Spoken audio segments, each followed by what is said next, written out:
Olá, queridos irmãos. Com os corações ainda plenos das emoções do primeiro capítulo, damos continuidade ao nosso estudo do maravilhoso livro Paulo e Estevão. Capítulo 2. Lágrimas e sacrifícios.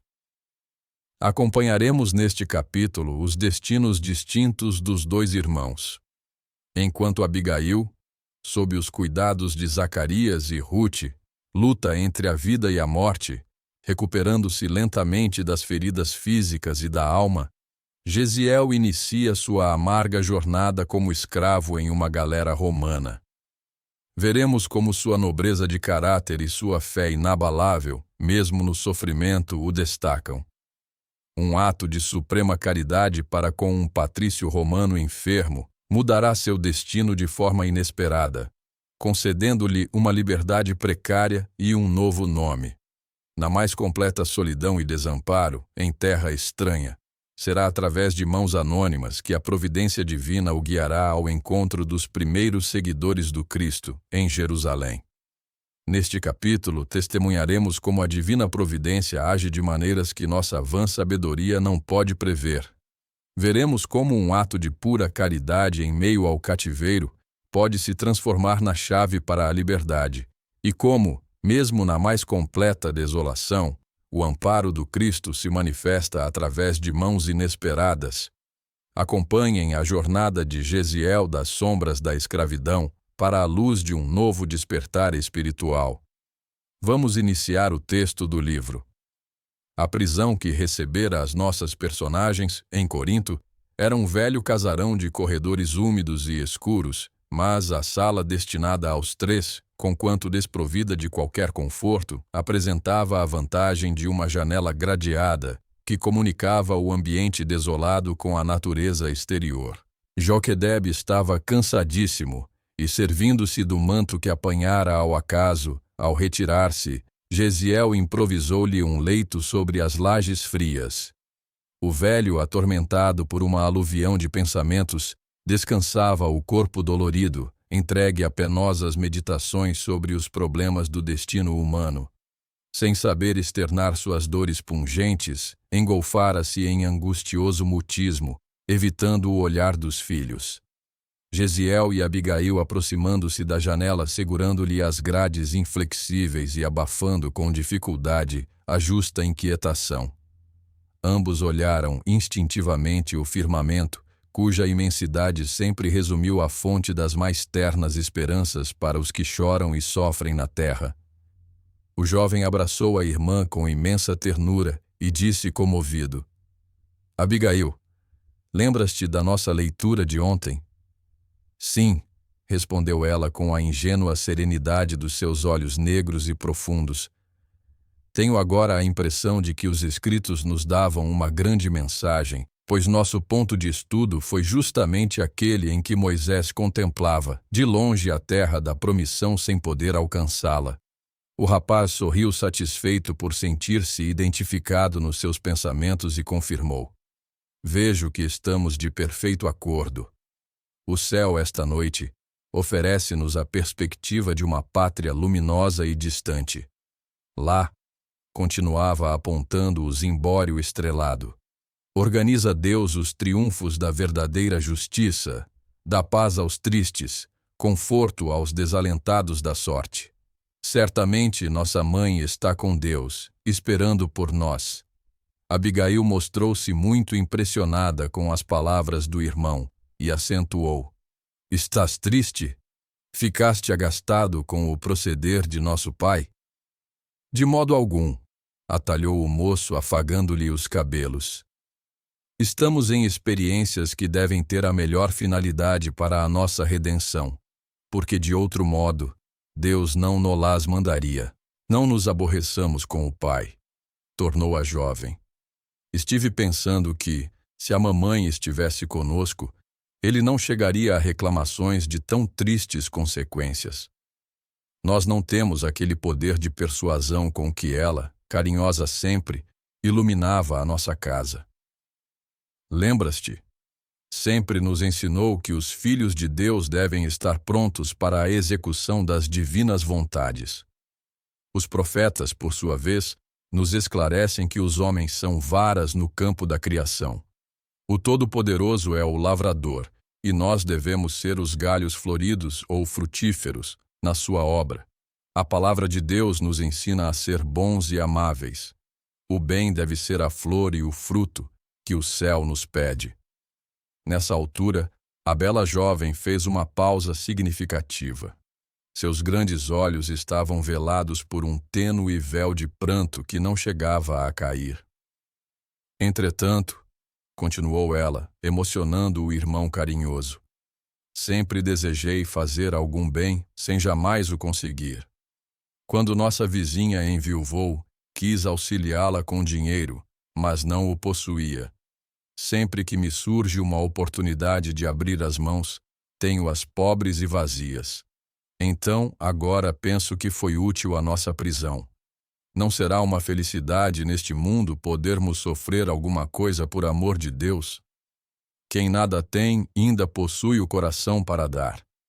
E estou convicta de que o céu nos abençoará pela nossa resolução em servi-lo com alegria.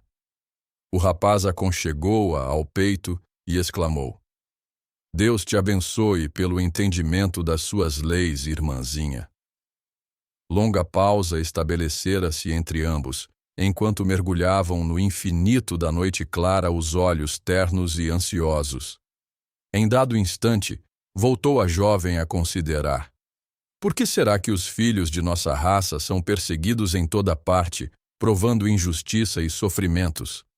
Suponho, respondeu o moço, que Deus o permite a exemplo do pai amoroso que, para educar os filhos mais jovens e ignorantes, toma por base os filhos mais experientes. Enquanto os outros povos amortecem forças na dominação pela espada ou nos prazeres condenáveis, nosso testemunho ao Altíssimo, pelas dores e amarguras, multiplica em nosso espírito a capacidade de resistência, ao mesmo tempo que os outros homens aprendem a considerar, com o nosso esforço, as verdades religiosas. E fixando o olhar sereno no firmamento, acrescentou: mas eu creio no Messias Redentor, que virá esclarecer todas as coisas. Os profetas nos afirmam que os homens não o compreenderão. Entretanto, ele há de vir ensinando o amor, a caridade, a justiça e o perdão.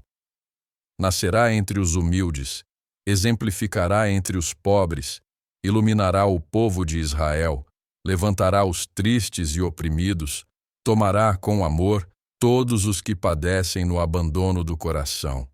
Quem sabe, Abigail, estará ele no mundo sem o sabermos? Deus opera em silêncio e não concorre com as vaidades da criatura. Temos fé e a nossa confiança no céu é uma fonte de força inesgotável.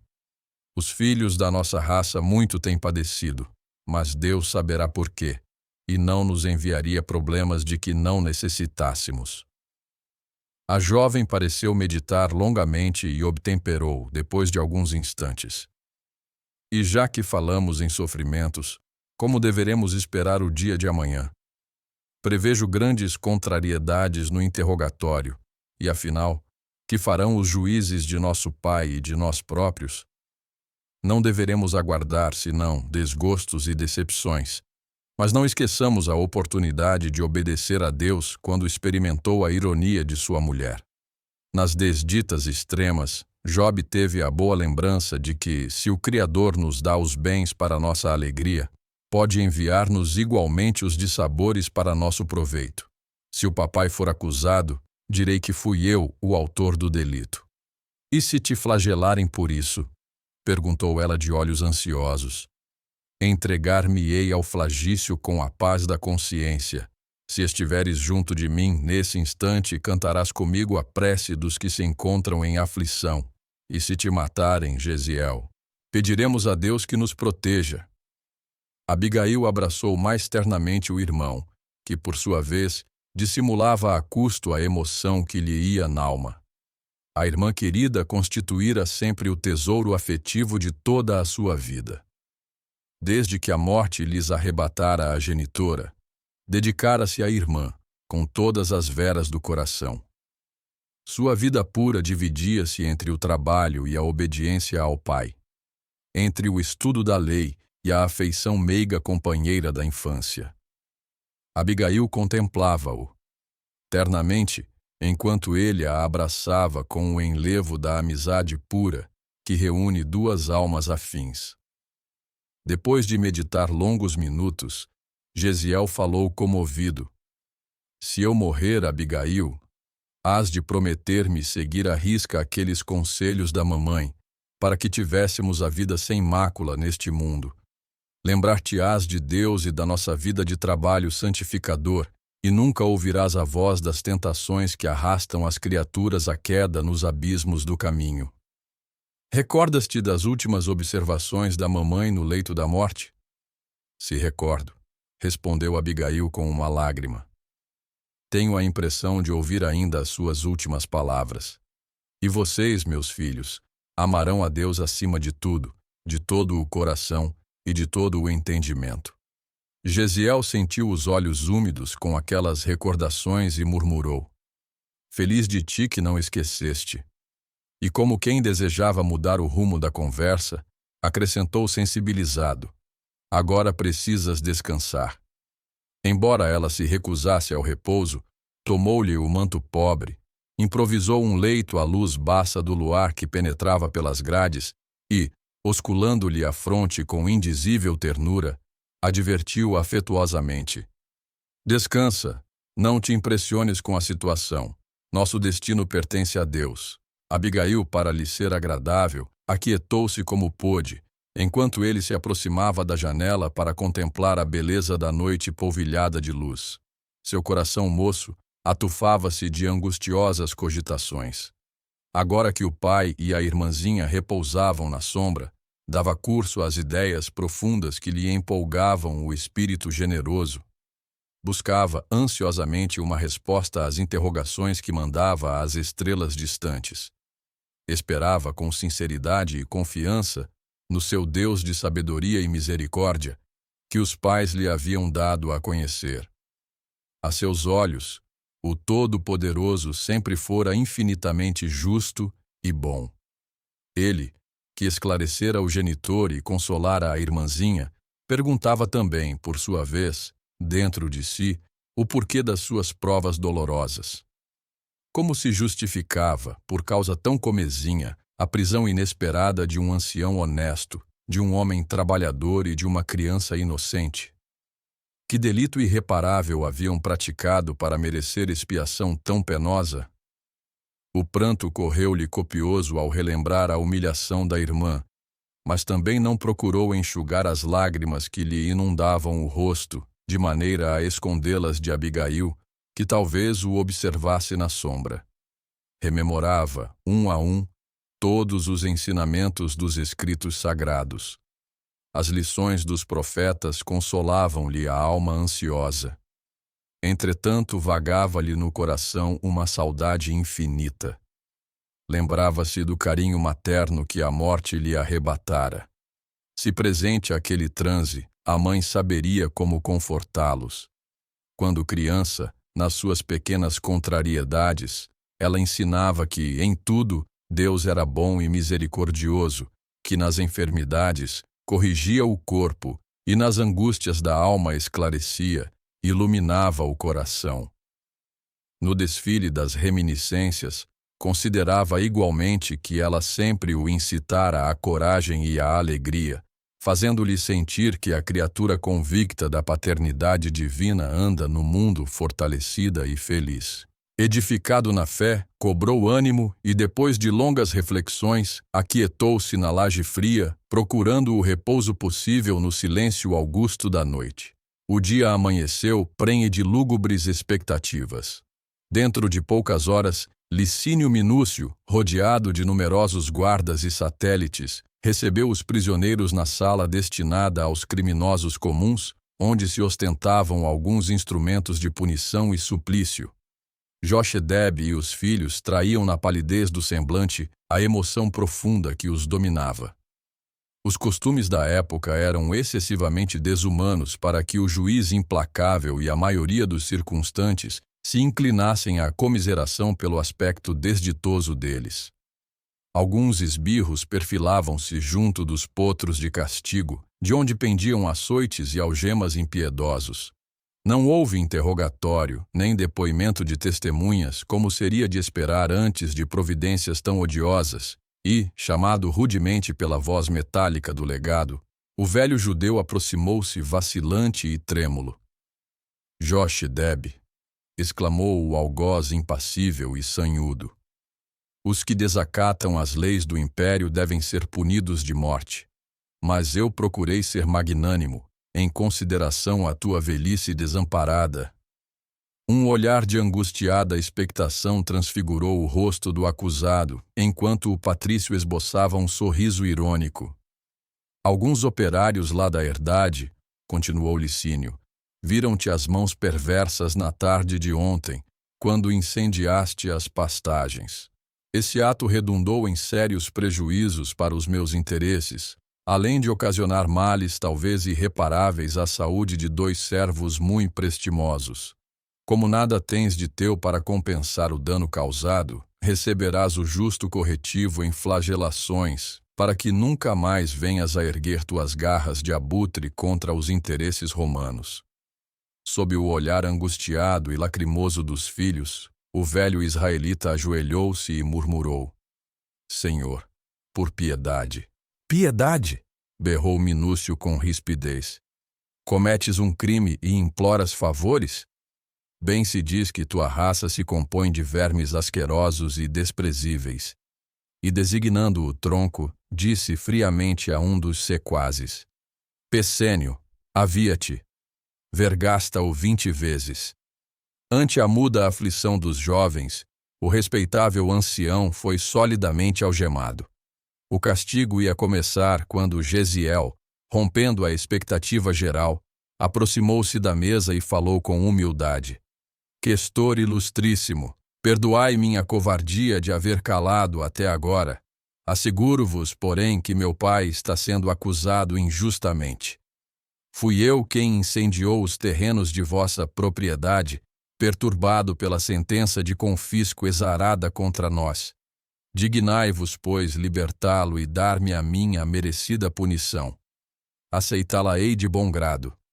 O patrício teve um lampejo de surpresa nos olhos frios, que se caracterizavam por mobilidade extrema, e acentuou: Mas não auxiliaste os meus homens a salvar uma parte das termas? Não foste o primeiro a medicar Rufílio? Assim fiz, levado pelo remorso, ilustríssimo, retrucou o rapaz, ansioso por isentar o pai do suplício iminente. Quando vi a extensão do fogo comunicando-se às árvores, temi as consequências do ato praticado, mas agora confesso ter sido o seu autor. Nesse interim, receoso pela sorte do filho, Jochedeb exclamou, intimamente atormentado: Gesiel, não te inculpes por uma falta que não cometeste. Mas, pontilhando as palavras com extrema ironia, o legado replicou, dirigindo-se ao moço hebreu: Está bem. Poupei-te até agora, baseado nas falsas informações que me deram a teu respeito. Contudo, terás também o teu quinhão de disciplina indispensável. Teu pai pagará pelo crime em que foi visto de maneira inegável, e tu pagarás pelo que confessaste espontaneamente. Colhido de surpresa pela decisão que não esperava, Gesiel foi conduzido ao poste de tortura, em frente da angústia paterna. A seu lado, postou-se o companheiro de Pessênio, que o atou sem piedade aos elos de bronze, e as primeiras vergastadas começaram a lamber-lhe o dorso, impiedosas, isócronas. 1, 2, 3.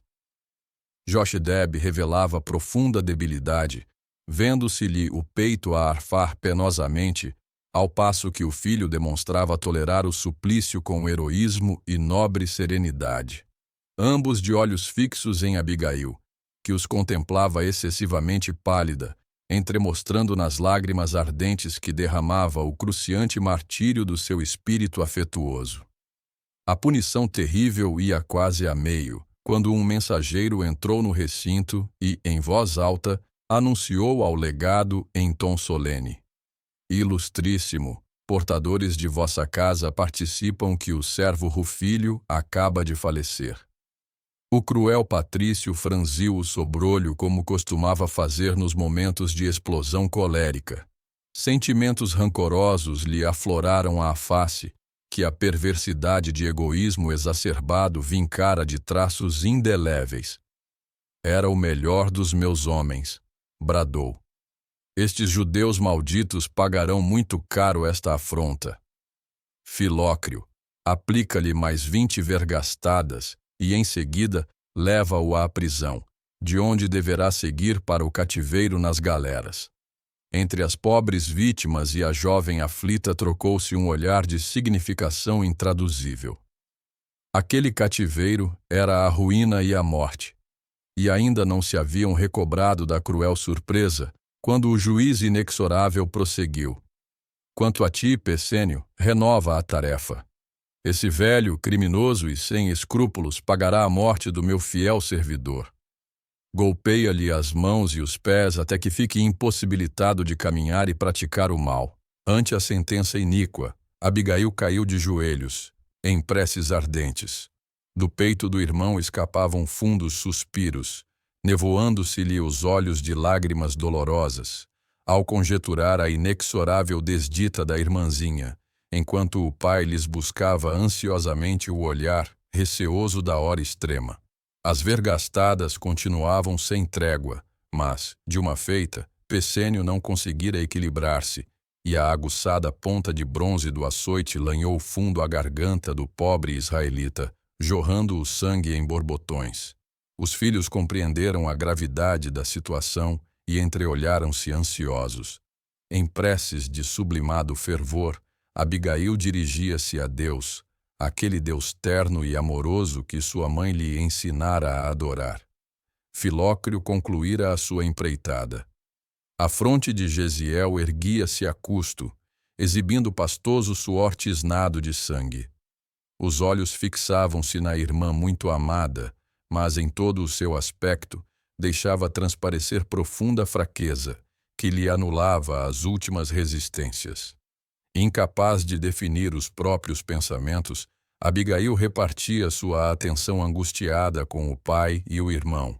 Todavia, em breves instantes, ao fluxo incessante do sangue que corria abundante, Joquedebe deixou pender para sempre a cabeça alvejada de cabelos brancos. O sangue alagara as vestes e empastava-se-lhe nos pés. Sob o olhar cruel do legado, ninguém ousou articular palavra. Apenas o açoite, cortando o ambiente morno da sala, quebrava o silêncio num silvo singular. Mas notaram que do peito da vítima ainda se escapavam palavras confusas, das quais sobressaíam as carinhosas expressões: meus filhos, meus queridos filhos. A jovem talvez não pudesse compreender que chegara o momento decisivo, mas Gesiel, não obstante o terrível sofrimento daquela hora, tudo compreendeu, e num esforço profundo, gritou para a irmã: Abigail, papai está expirando, tem coragem, confia. Não posso acompanhar-te na oração, mas fazes por todos nós. A prece dos aflitos. Dando mostras de fé invejável em tão amarguradas circunstâncias, a jovem, de joelhos, fixou longamente o velho pai cujo peito já não arfava. Depois, erguendo os olhos ao alto, começou a cantar com voz trêmula, porém harmoniosa e cristalina. Senhor Deus, Pai dos que choram, dos tristes, dos oprimidos, fortaleza dos vencidos, consolo de toda a dor, embora a miséria amarga dos prantos de nosso erro, deste mundo de desterro clamamos por vosso amor. Nas aflições do caminho, na noite mais tormentosa, vossa fonte generosa é o bem que não secará. Sois em tudo a luz eterna da alegria e da bonança, nossa porta de esperança que nunca se fechará. Suas expressões vocais enchiam o ambiente de sonoridade indefinível. O canto semelhava-se mais a um gorjeio de dor de um rouxinol que cantasse, ferido, numa alvorada de primavera. Tão grande, tão sincera se lhe revelava a fé no Todo-Poderoso, que sua atitude geral era a de uma filha carinhosa e obediente, comunicando-se com o pai silencioso e invisível. O pranto perturbava-lhe a voz trêmula, mas repetia com desassombro a prece aprendida no lar, com a mais formosa expressão de confiança no Altíssimo. Penosa emoção apossara-se de todos. Que fazer com uma criança cantando o suplício dos seus entes amados e a crueldade dos seus verdugos? Soldados e guardas presentes mal dissimulavam a emoção. O próprio questor parecia imobilizado, como que submetido a enfadonho mal-estar. Abigail, estranha à perversidade das criaturas, suplicando o amparo do Onipotente, não sabia que o cântico era inútil à salvação dos seus, mas que despertaria a comiseração pela sua inocência, ganhando-lhe assim a liberdade. Recobrando alento e percebendo que a cena ferira a sensibilidade geral, Licínio esforçou-se por não perder a dureza de espírito e recomendou a um dos velhos servidores, em tom imperioso: Justino, leva esta mulher para a rua e solta-a, mas que não cante mais, nem mesmo uma nota. Diante da ordem retumbante, Abigail não terminou a oração, emudecendo instantaneamente, como se obedecesse a estranho estacato. Lançou ao cadáver ensanguentado do pai um olhar inesquecível e logo contemplando o irmão ferido e algemado, com quem trocava as mais íntimas impressões na linguagem dos olhos doridos e ansiosos, sentiu-se tocada pela mão calosa de um velho soldado que lhe dizia em voz quase áspera: "Acompanha-me." Ela estremeceu. Todavia, endereçando a Gesiel o derradeiro e significativo olhar, seguiu o preposto de Minúcio, sem resistência. Após atravessar inúmeros corredores úmidos e sombrios, Justino, modificando sensivelmente a voz, deu-lhe a perceber extrema simpatia por sua figura quase infantil, murmurando-lhe ao ouvido comovidamente: "Minha filha, também sou pai e compreendo o teu martírio. Se queres atender a um amigo, escuta o meu conselho. Foge de Corinto a toda pressa. Vale-te deste instante de sensibilidade dos teus verdugos e não voltes aqui." Abigail cobrou algum ânimo e, sentindo-se encorajada por aquela simpatia imprevista, perguntou extremamente perturbada: "E meu pai?" "Teu pai descansou para sempre", murmurou o generoso soldado. O pranto da jovem se fez mais copioso, borbulhando-lhe dos olhos tristes. Todavia, ansiosa por defender-se contra a perspectiva de solidão, perguntou ainda: "Mas, e meu irmão?" "Ninguém volta do cativeiro das galeras", respondeu Justino com um olhar significativo. Abigail levou as mãos pequeninas ao peito, desejando afogar a própria dor. Os gonzos de velha porta rangeram vagarosamente e o seu inesperado protetor exclamou, apontando a rua movimentada: "Vai em paz e que os deuses te protejam." A pobre criatura não tardou a sentir o insulamento entre as fileiras de transeuntes que cruzavam, apressados, a via pública. Habituada aos carinhos domésticos, no lar onde o idioma paterno substituía a linguagem das ruas, sentiu-se estranha no meio de tantas criaturas inquietas, assoberbadas de interesses e preocupações materiais. Ninguém lhe notava as lágrimas, nenhuma voz amiga procurava inteirar-se das suas íntimas angústias. Estava só. Sua mãe fora chamada por Deus, anos antes. Seu pai acabava de sucumbir covardemente assassinado. O irmão, prisioneiro e cativo, sem esperança de remissão. Apesar do sol do meio-dia, tinha a sensação de intenso frio. Deveria regressar ao ninho doméstico, mas com que fim se haviam sido expulsos? A quem confiar sua enorme desdita? Lembrou-se de uma velha amiga da família. Procurou-a. A viúva sostenia muito afeiçoada à sua mãe, recebeu-a com o sorriso generoso da sua velhice bondosa. Desfeita em pranto, a infortunada contou-lhe todo o sucedido. A veneranda velhinha, acariciando-lhe a cabeleira anelada, falou comovida. Nas perseguições passadas, nossos sofrimentos foram os mesmos. E dando a entender que não desejava reviver antigas e dolorosas reminiscências, Sostênia acentuou: é indispensável o máximo de coragem nas situações penosas como esta. Não é fácil elevar o coração em meio de tão terríveis escombros, mas é preciso confiar em Deus nas horas mais amargas. Que contas fazer agora que todos os recursos desapareceram? Por minha vez, nada te posso oferecer, senão o coração amigo, pois também aqui estou por esmola da pobre família que me agasalhou caridosamente na última tempestade da minha vida. Sostênia, disse Abigail suspirando, meus pais me prepararam para uma existência de corajoso esforço próprio. Estou pensando em recorrer ao legado e suplicar-lhe um cantinho da nossa chácara para ali viver uma vida honesta, na esperança de reaver Gesiel e sua fraterna companhia. Que pensas a respeito? Notando a indecisão da veneranda amiga, continuou: quem sabe o questor Licínio se condoerá da minha sorte. Minha resolução talvez o enterneça. Voltarei para casa e levar-te-ei comigo. Ser-me-ias uma segunda mãe para o resto da vida. Sostenia conchegou-a de encontro ao coração e acentuou de olhos úmidos: minha querida, tu és um anjo, mas o mundo ainda é propriedade dos maus. Viveria contigo eternamente, minha boa Abigail. Entretanto, não conheces o legado nem a sua camarilha. Ouve, filha. É preciso que fujas de Corinto, de modo a não incidires em mais duras humilhações.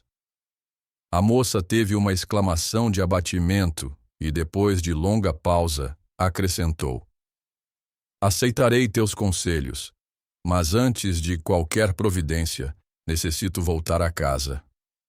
Para quê? Interrogou a amiga admirada. É imprescindível que partas quanto antes. Não voltes ao lar.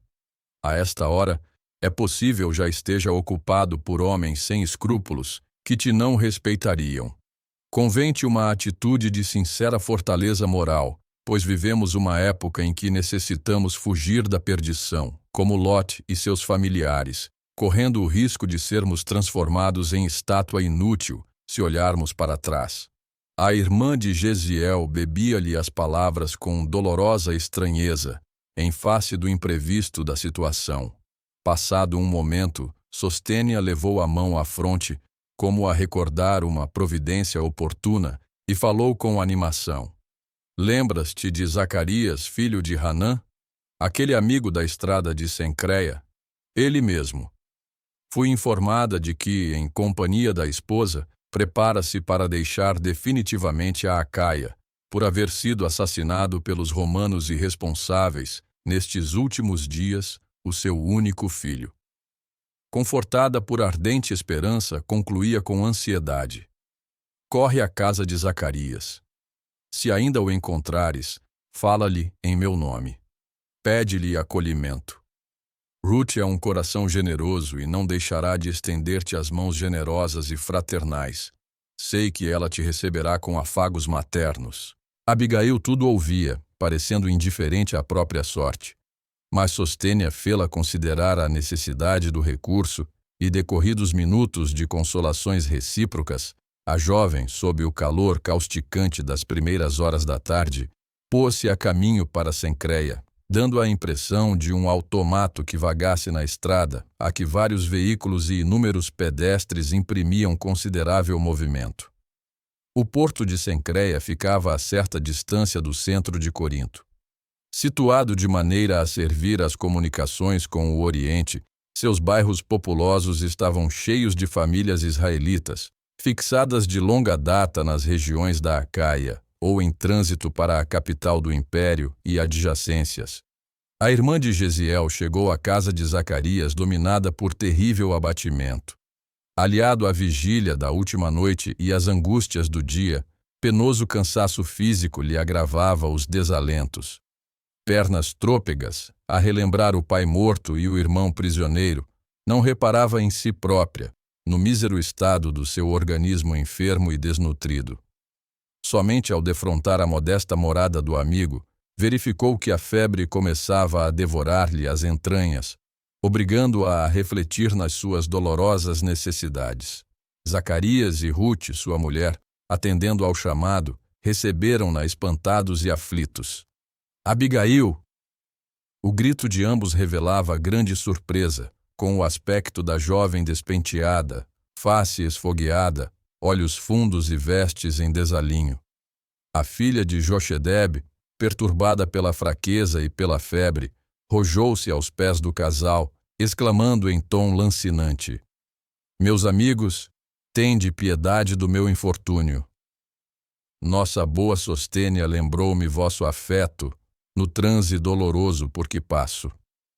Eu, que já não tinha mãe, tive hoje meu pai assassinado e Gesiel escravizado sem remissão. Se é verdade que partireis de Corinto, levai-me por compaixão em vossa companhia. Abigail abraçava-se agora a Ruth, ansiosamente, enquanto a amiga a acarinhava entre lágrimas.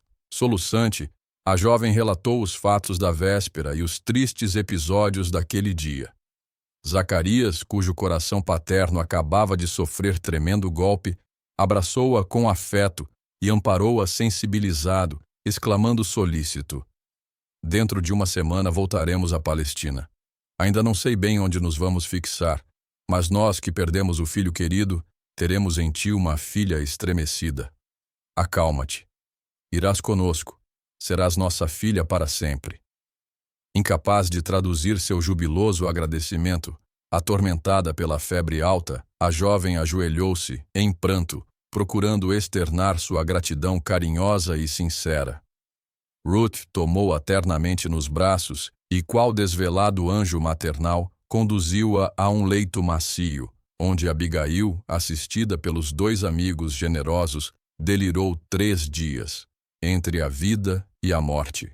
Que as lágrimas e os sacrifícios de Gesiel e Abigail nos inspirem a manter a fé e a praticar a caridade, mesmo quando tudo parece perdido, pois é na escuridão da prova que a luz do amparo divino se faz mais presente e sentida. Nosso querido Chico Xavier nos ensina: a caridade é um exercício espiritual. Quem pratica o bem coloca em movimento as forças da alma. Esperamos ansiosamente por vocês no próximo capítulo para desvendarmos juntos os novos caminhos que o destino reserva a estas almas. Deixem seus comentários sobre como a providência divina já agiu em suas vidas de forma inesperada, para que juntos possamos fortalecer nossa fé e espalhar o amor.